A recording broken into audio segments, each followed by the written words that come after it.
You know, I just do things. The mob has plans. The cops have plans. Gordon's got plans. I try to show the schemers how pathetic their attempts to control things really are. Ceci est nul autre que le Joker de Heath Ledger ou l'agent du chaos si vous préférez. Pour beaucoup, le plus grand Joker de tous les temps. Pour d'autres, le plus grand méchant de tous les temps. Mais comment son personnage est-il devenu l'un des plus marquants de l'histoire du cinéma? Qu'est-ce qui rend ce méchant si spécial? Serait-ce son engagement, sa philosophie ou peut-être sa folie? Restez avec moi jusqu'à la fin de cette vidéo car je vais vous montrer pourquoi il n'existera plus jamais un méchant comme le Joker de Heath Ledger. Commençons par son engagement.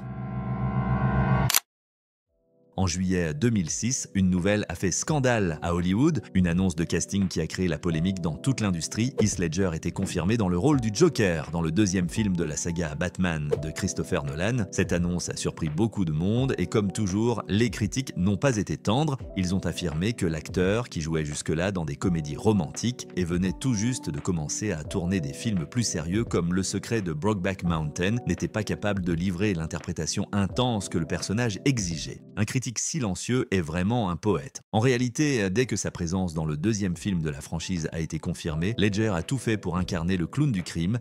Il s'est préparé pendant des mois avant le test, étudiant toutes les possibilités, analysant tous les gestes et manières du personnage et il a approfondi son travail dès qu'il a obtenu le rôle. Nolan, qui n'avait personne en tête lorsqu'il a écrit le personnage, a été surpris par la performance de Ledger lors du test et il a décidé de donner sa chance à l'acteur. Au début, Nolan lui-même admet avoir eu du mal à comprendre l'interprétation de Heath, notamment à cause de la voix qu'il avait créée pour le personnage, qui allait devenir la marque de fabrique de ce Joker. Why so serious? Ces différences créatives étaient largement dues à un autre Joker, celui de Jack Nicholson. Nicholson représentait ce qu'on considérait comme un bon Joker au cinéma et le choix de Ledger de créer son propre style, très éloigné de ce que Nicholson avait fait, a suscité une certaine inquiétude au sein de l'équipe. Mais petit à petit, ils ont compris et ont mesuré l'ampleur du personnage qu'il donnait vie. J'ai déjà parlé de sa préparation pour le test, mais ce qui frappe le plus et dont on parle encore aujourd'hui, c'est ce que Heath Ledger a fait après avoir obtenu le rôle. L'acteur s'est enfermé pendant un mois dans une chambre d'hôtel. Il passait ses journées à écrire dans son journal avec des notes et des dessins comme s'il était vraiment le Joker. Il lisait également de nombreux comics sombres du personnage et expérimentait différentes voix et rires. Pour donner encore plus d'impact à son interprétation, beaucoup disent que tout cet engagement a eu un prix et qu'il serait devenu fou à cause de cela et que cela aurait influencé directement sa mort. Ce ne sont que des théories. Il n'existe pas de consensus. Ce que nous savons, c'est que tout cet engagement a eu un impact immense sur le public, comme vous le savez. Mais qu'en est-il de ceux qui ont joué à ses côtés? Christian Bale et Aaron Eckhart, Batman et Double Face, lui ont parlé de Heath dans une interview.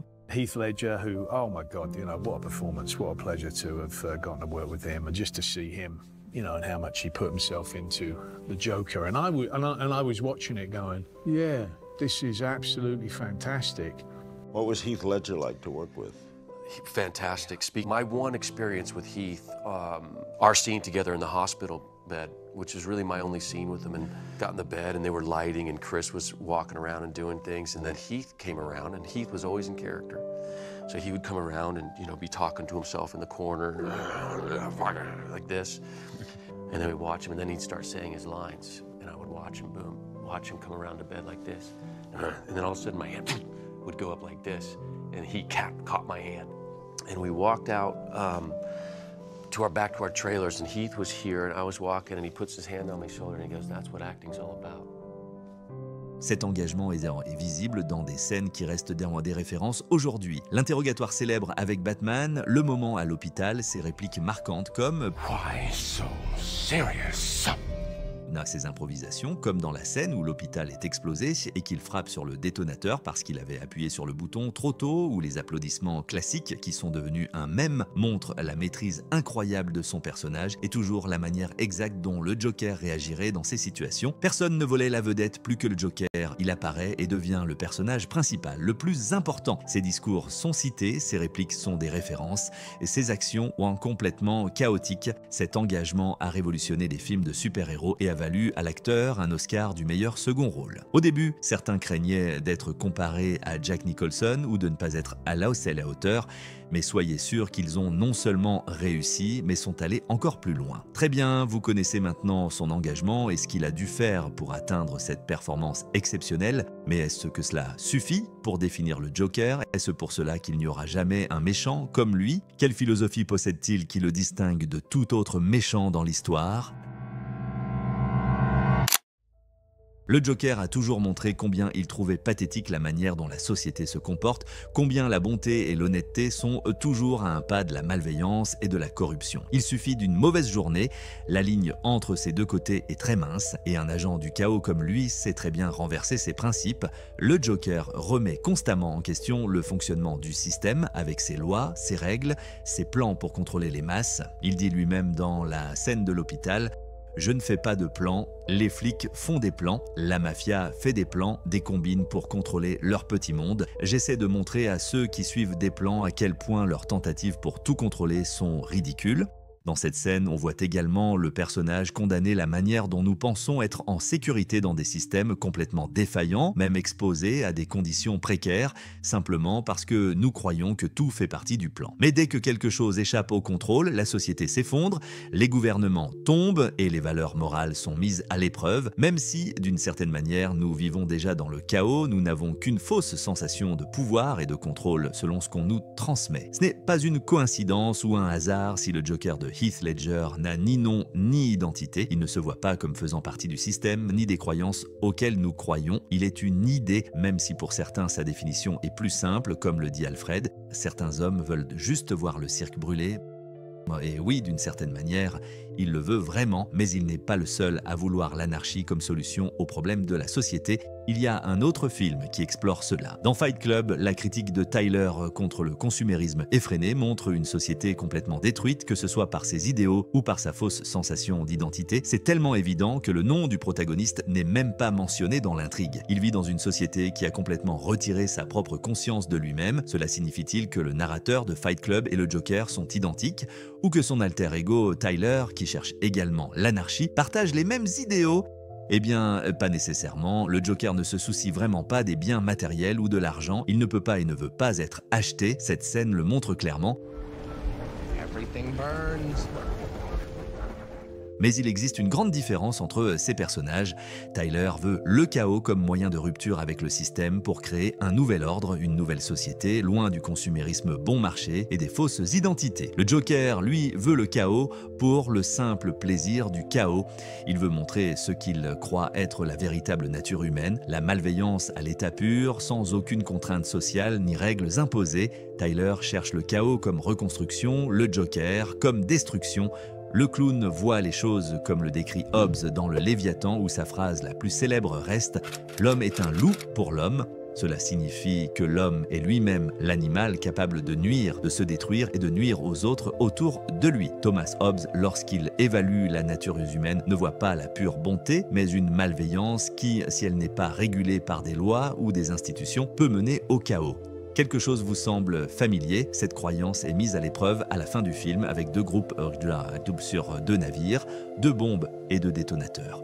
Celui qui appuierait sur le bouton en premier survivrait, tandis que l'autre groupe mourrait. Un navire est composé de policiers et de criminels, l'autre de civils prétendument innocents.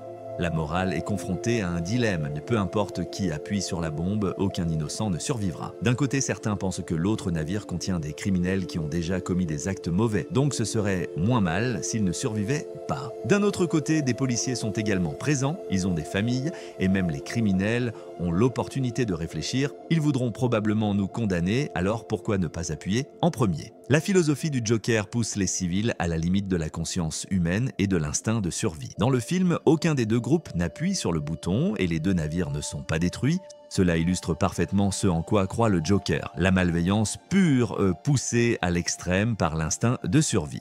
Mais jusqu'où cette vision reflète-t-elle une vérité profonde ou est-ce seulement sa propre folie ?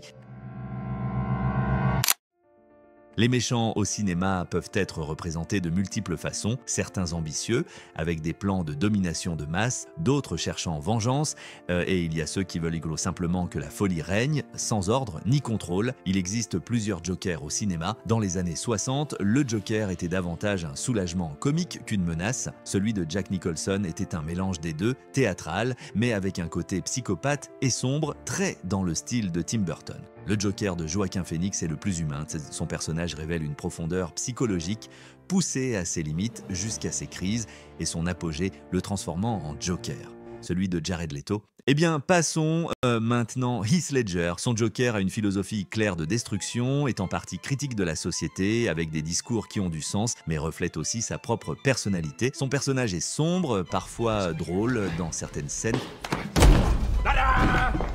Mais ce n'est pas sa fonction principale. Ce Joker montre l'effondrement de la société non pas à travers un côté humain qui se détériore comme Arthur Fleck, mais par son rejet total de l'humanité. Il ne voit aucun sens à jouer un rôle social, à être bon, à respecter des devoirs moraux ou éthiques. Et même avec toutes ces idées, il préfère souvent s'amuser avec tout cela plutôt que d'être ce grand philosophe que certains imaginent. Comme il le dit au Batman lorsqu'il est capturé, « Nous sommes destinés à faire ça pour toujours. Tu ne vas pas me tuer pour un faux sens moral. Et je ne te tuerai pas parce que tu es amusant. » Le Joker aime le chaos non seulement parce qu'il ne voit aucune bonté ou valeur dans la société, mais parce que dans son esprit, cela en vaut la peine. Et pourquoi ? Parce que c'est amusant, la violence, la mort, tout fait partie de son jeu. Il pousse les héros et les bonnes personnes à révéler leur autre côté, littéralement comme Harvey Dent. Sa folie est de croire qu'il n'y a ni espoir, ni salut, le monde est en ruine. Et lui, il est le Joker, une carte hors du jeu, il est jetable, exclu, fou par nature. Sadique, il se nourrit de la peur, un thème exploré dans toute la trilogie. Dans le premier film, Batman commence à Gotham et fait reculer les grands criminels et corrompus. Pourquoi ? La peur, la même peur que l'épouvantail tente de répandre avec son gaz toxique, la peur encore exploitée dans le deuxième film avec le Joker comme clé d'accès. Même Batman, dont le symbole est une chauve-souris, est représenté par cela. Bruce avait peur des chauves-souris et voulait imposer cette peur à quiconque croisait son chemin. Peur, torture, mort, folie. Certains méchants sont complexes, corrodés par une douleur personnelle, un traumatisme, un abandon.